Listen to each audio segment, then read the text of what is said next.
Sallallahu ala Muhammad sallallahu alaihi wasallam, sallallahu ala Muhammad sallallahu alaihi wasallam. Innal hamdalillah nahmaduhu wa nasta'inuhu wa nastaghfiruh wa na'udzu billahi min shururi anfusina wa min sayyiati a'malina may yahdihillah fala mudhillalah wa may yudlil fala hadiyalah. Asyhadu an la ilaha illallah wa asyhadu anna Muhammadan abduhu wa rasuluh. Allahumma salli wa sallim ala sayyidina Muhammadin wa ala alihi wa ashabihi wa man tabi'ahum bi ihsanin ila yaumiddin. Ya ayyuhalladzina amanu taqullaha haqqa tuqatih wa la tamutunna illa wa antum muslimun. Ya ayyuhalladzina amanu taqullaha wa qulu qawlan sadida yuslih lakum a'malakum wa yaghfir lakum dhunubakum wa may yuti'illah wa rasulahu faqad faza fawzan 'azima. Hadirin sidang Jumat rahimakumullah, pesan yang menjadi keharusan yang harus disampaikan dalam khutbah Jumat adalah pesan ketakwaan. Untuk itu marilah kita tingkatkan ketakwaan kita, karena takwa adalah jalan satu-satunya kita mendapatkan keselamatan dari Allah Subhanahu wa taala. Hadirin sidang Jumat rahimakumullah, hidup ini adalah perjuangan karena ada tantangan. Allah tidak akan pernah membiarkan kita mengatakan beriman kalau kita belum dicoba, kalau kita belum menghadapi masalah dan kita lulus. Allah Subhanahu wa taala berfirman di dalam surat Al-Ankabut, ahasiban nas ayyutraku ayyakulu amanna wa hum la yuftanun. Akankah kubiarkan mereka mengatakan aku ini beriman tapi belum kami coba? Hadirin sidang Jumat rahimakumullah,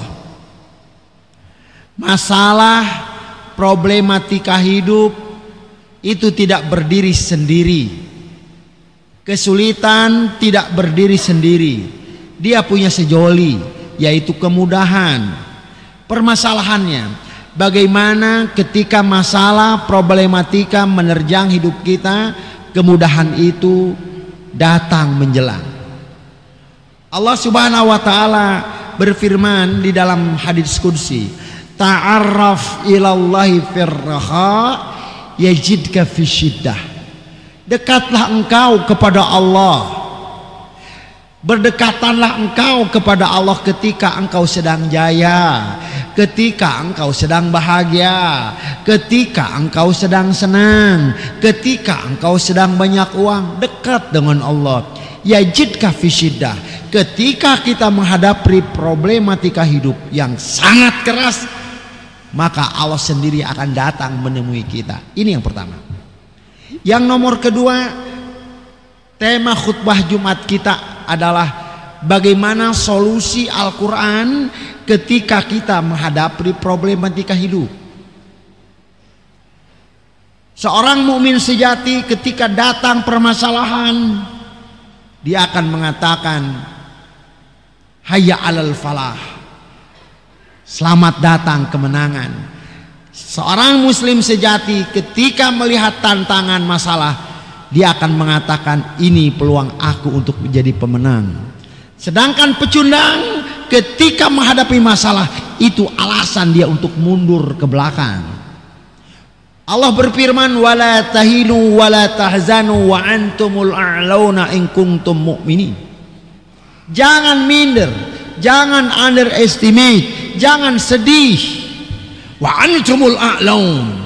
Allah akan mengangkat kita semuanya ketika menghadapi tantangan, ketika menghadapi problematika hidup, ketika menghadapi ujian. In kuntum mu'minin, in one condition, dengan satu syarat, kita punya iman. Hadirin sidang Jumat rahimakumullah, ada 3 solusi yang Allah berikan kepada kita ketika kita menghadapi masalah, ketika kita menghadapi problematika hidup. Ingat, masalah itulah yang membuat kita bertahan dan bertuhan.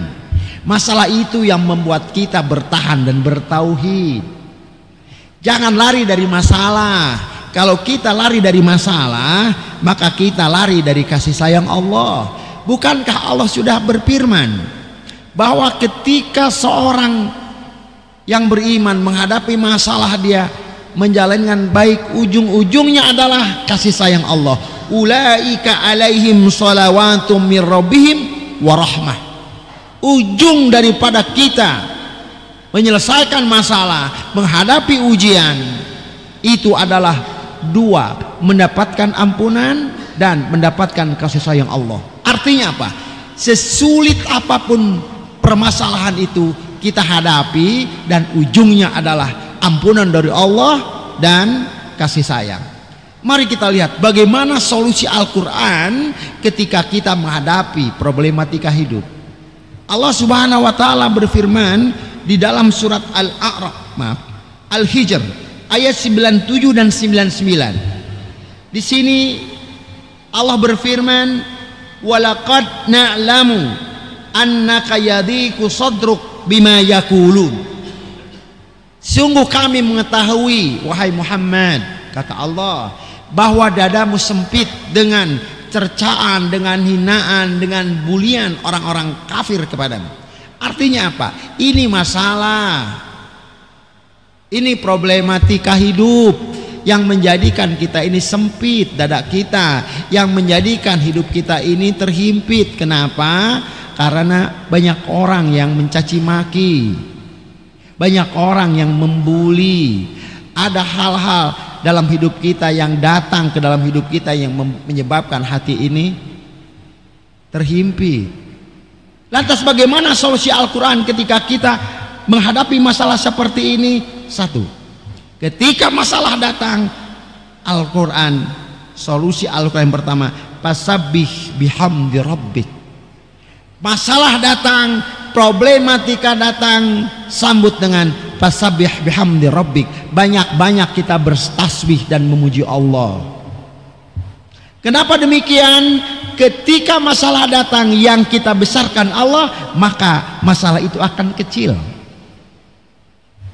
Bukankah kita dalam takbiratul ihram kita mengatakan Allahu Akbar, bukan masalahul akbar? Mari kita coba dalam hidup kita, buktikan ketika ada masalah, ingat kebesaran Allah di dalam hidup kita.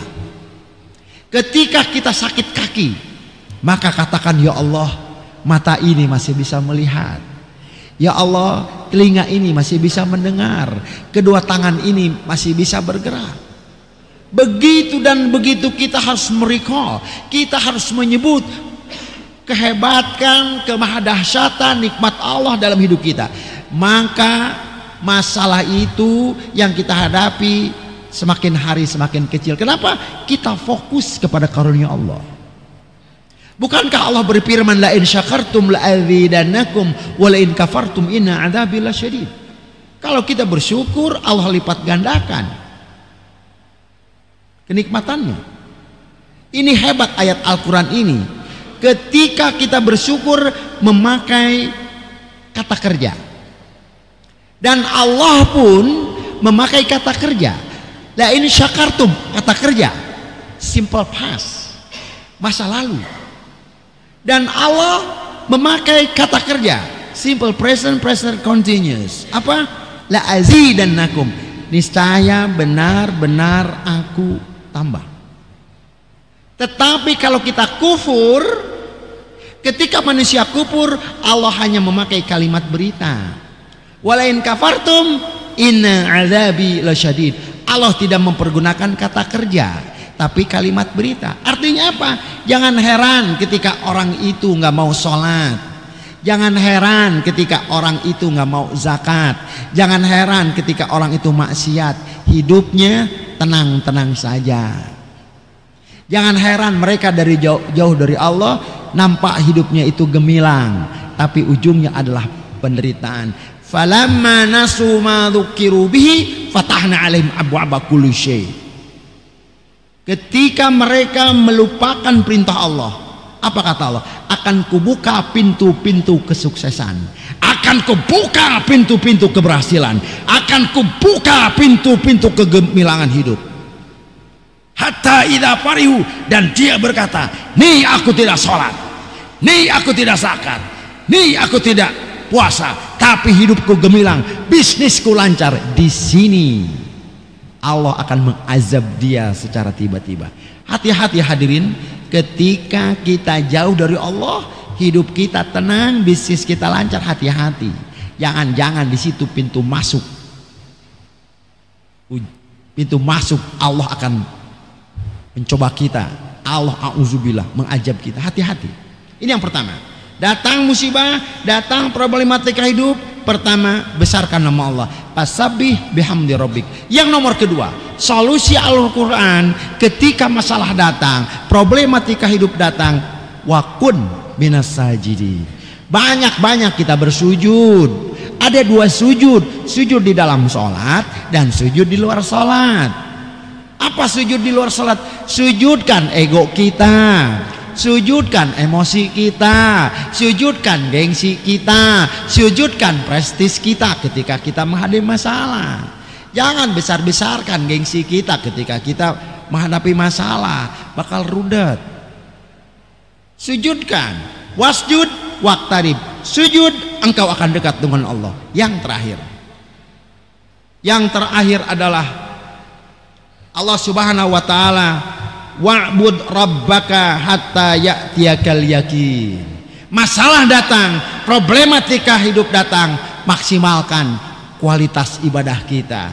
Hatta ya'tiyakal yakin, sampai kematian datang menjelang. Allah tidak akan pernah meninggalkan hambanya ketika kita mau dekat. Kehidupan ini Allah yang mengkreasikan. Apapun masalahnya, ketika kita kembalikan kepada Allah, semuanya ada jalan keluar. Karena apa? Dunia ini adalah tempat ujian.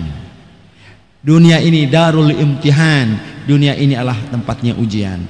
Ketika ujian datang, Allah ingin tahu siapa yang menjadi pemenang, siapa yang menjadi pecundang. Kalau kita ingin menjadi pemenang, jangan menyerah. Pemenang tidak akan pernah menyerah. Yang menyerah tidak akan pernah jadi pemenang. Hayya alal falah, get the time. Mari kita jemput kemenangan. Pemenang, seorang mumin adalah seorang pemenang. Pemenang tidak akan pernah menyerah. Yang menyerah tidak akan pernah jadi pemenang. Aqulu qouli hadza fastaghfiru innahu wal ghafurur rahim.